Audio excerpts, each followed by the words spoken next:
Well, we've been doing a lot of steam bending when we build these Yellowstone Park stagecoaches. The rockers, the side panels, the front curve, the rear frame. Well, the top frame also is steam bent, and that's what we need to do today. Not too long ago, we had to steam bend this side frame that comes in the middle of this panel, and it curves in the front and equally on the back. So the framework on the top is going to be somewhat similar to this framework that comes down the side of this body panel. It has to curve into the front and then be relatively straight until we get toward the back, and then it'll curve in, kind of following the same shape of this body curve. The framework that goes across from side to side is not steam bent, it is just sawn out, and this is the only part of this frame that we have left. So it's going to give us the dimensions that we need for the width of this side frame. And these need to be 2 1/4 by 3/4. And when I bent the side frame down the center of those side body panels, these were the forms that I used. And I just screwed these to a flat board for the framework and then just bent the ends around for the curvature of that body. Well, I'm going to take this same framework and use it for the form to bend my top frame. I've got a piece of 3-inch, which we call 12/4. So I'm going to cut this down to 2 1/4.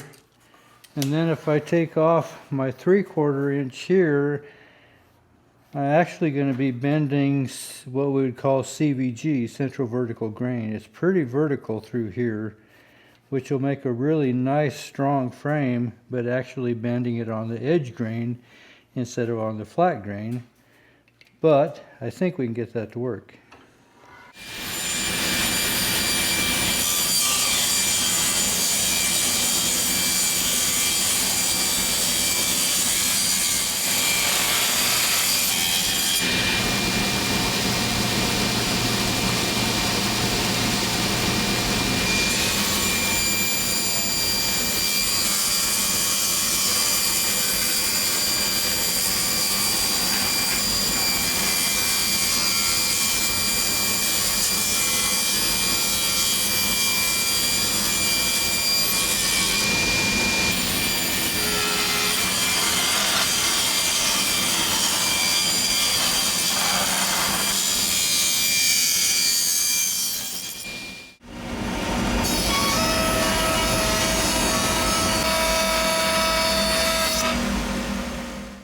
We'll get a rough idea of length here.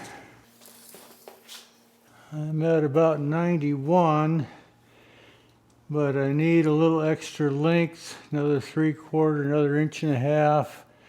So I'd be 93. I'm actually going to bend it at 96, which would be 8 feet. So I have a little extra to trim and leverage to bend. And the metal forms that I use to bend this framework here, I have about 16 inches of bend on the front, and it looks like roughly the same in the back, about 16 inches. So I'm going to fasten these to my straight board, and these allow about a 16-inch bend. About there. That'll be our finished bend, which will give us our straight between the two bends, and these are a bit overbent. When I do this, I kind of do a double bend because they are going to relax some. So I think that'll be about the placement of our form, and I'll just screw these to my board.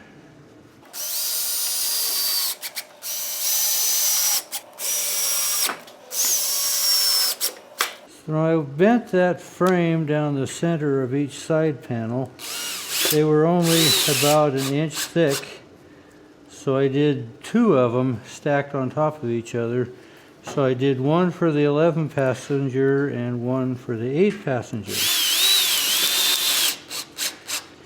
Well, these irons that I made the frames out of are 3 inches wide, so I'm only going to bend one 2 1/4 on each one. So I'll do the 11 passenger and then I'll shorten these up and I'll do a pair for the 8 passenger. I did ponder the option of stacking these, doing 2 deep and doing 1 bend at a time, but it makes it a little more difficult when I'm bending by hand. I don't have the advantage of my bending machine. Plus, it may change it a little bit, and since these have to be opposing counterparts, I would really like them both to be the same. So I'm just going to bend one individually, do the first one, set it aside, and do the second one. So the noise you can hear in the background is my steamer that is running. I do fire that off of stoker coal, and some have asked in the forging videos when I've been building these tops if I use that same coal in my forge, and I don't. What we have here in this part of the country, mine actually comes out of Wyoming, is a lignite coal, which is a real low quality coal, which works good for heating, home heating primarily, and there's some electric plants that run off of coal.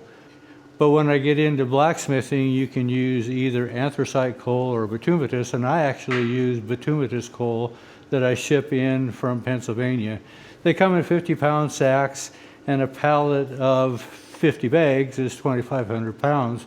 So I usually order a couple pallets at a time, and that's what I forge with. But I use lignite coal in my steamer. So when I go to bend these, when I pull the ends around, it's going to have a tendency to want to make this pull out. So I'd like to keep that straight. So I'm going to put this little piece here and try to keep that straight when I bend these ends around.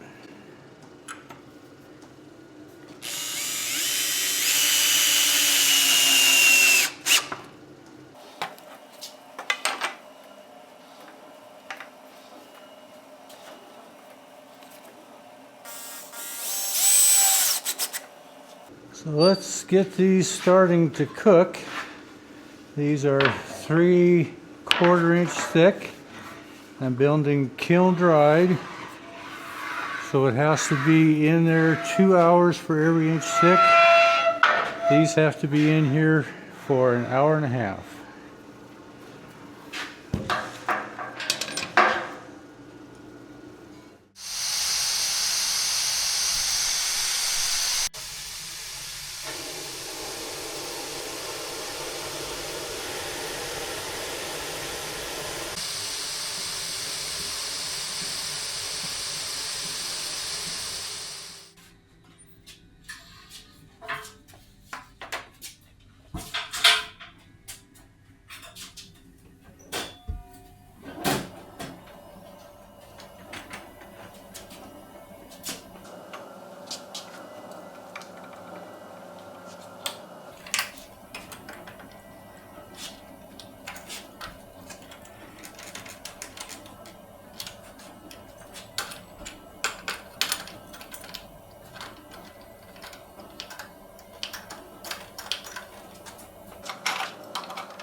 Well, I'm going to let these set for 24, 36 hours.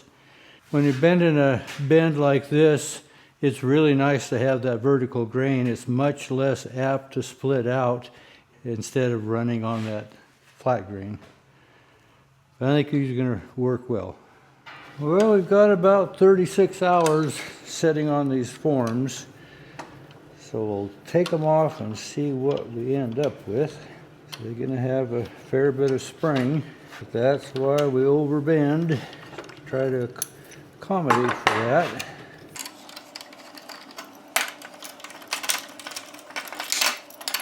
That's a nice bend there.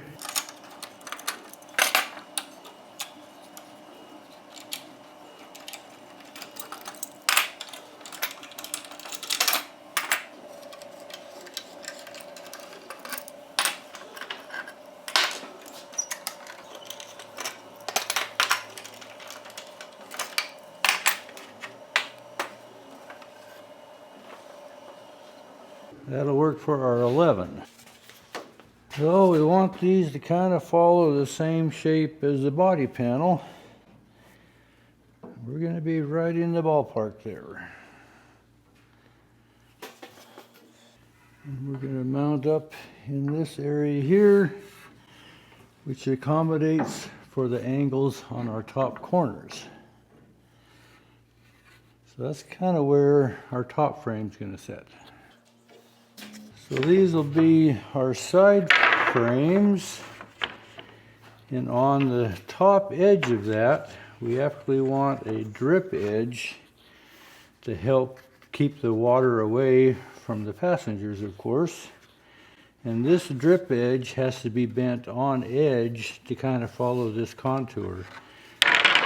Now this is 3/4 inch thick, where we're going to fasten it to the vertical frame, and then it gets beveled down to 5/8, because when this top is finished, it actually has a crown to it. So when we taper this to 5/8, it'll follow that crown contour. So I need to bend these two on edge. And these also are going to be bent on the vertical grain. And I thought I had some pretty clean boards, but right on the edge here you can see a little bit of a defect. I'm hoping that's going to work. I'm actually going to put that to the inside of the curve. If I was to bend this on the outside, this could perhaps fail. But if I have a blemish like that, if I can put it on the inside, then the strong outside will hopefully hold its shape and keep this to the inside. It's not very much. It seems to be just right in this corner. But I'm going to try these two for my drip edge. So the front and back frame that goes side to side is actually sawn out. It's not bent. And if I measure the amount of rise, it is about 2 inches, maybe a little bit more. But this also needs a drip edge fastened to it as well, both front and rear. And then when this whole framework is complete, from side to side through the length of this top are small slats that go across also that help hold all the upholstery, top material, and the headliner, all that in place. So these I'd like to bend as well. So I'm going to do something pretty unorthodox. I have a 1 inch thick piece of poplar I'm going to plane down to 3/4, because these top drip edges need to be 3/4 as well. And I'm going to cut them into two 6-inch strips. I have a 12-inch wide board here. And I'm actually going to bend these on my sheep wagon top form that I bend bows for sheep wagons on, and bend them in two pieces. And what's kind of unorthodox is I'm going to do it butt end together. I'm going to butt the joint together in the center and bend these both on the sheep wagon form at one time. If I clamp this joint on the bottom of my form, I think it'll hold it secure, and I can bend these up. And it's going to be too much of an overbend, but on a real gradual bend, if I take them off relatively soon, within 12 hours, they're going to relax quite a bit, and I think we're going to come out somewhat close to the bend I need. I may have to play with it some, but I'm going to try to do this bend as well. And the whole point of bending these in one piece is I don't have to bend a whole bunch of little pieces. If I get it all bent as one panel, I can take my 1.5 inches off of each for my end drip caps and then slat my 3/4 inch pieces for my sideway framework. We'll see if it works. So I've got this plane down, and I knew I had a little crack here, but when I planed the other side, this crack is really quite a little bit longer, but I purposely chose this board because it's really not useful as a wide board. So I'm going to split it in half like I said, and then I'm just going to take what I can around this crack and try to get as much use out of this board as I can. This is actually a little long. I wanted 5 feet, which comes down into here, so this part is going to be cut off and discarded anyway. So I'm still trying to use this and just cut around this crack.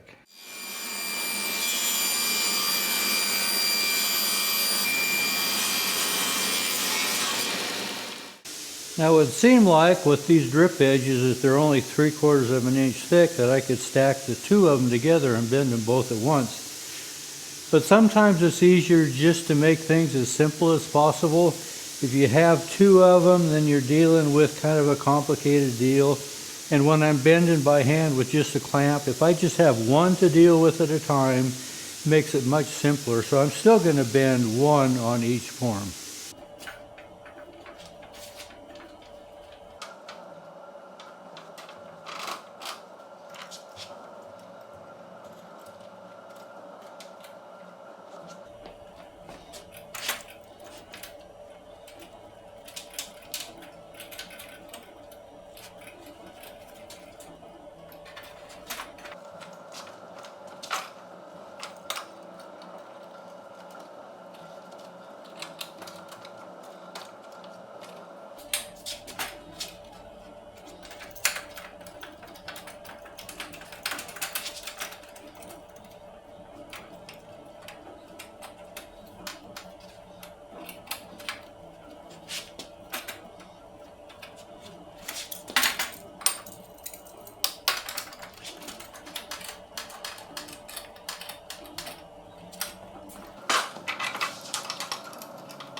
Well, I think this worked out all right. Our crack did open up, but I think I can cut around those.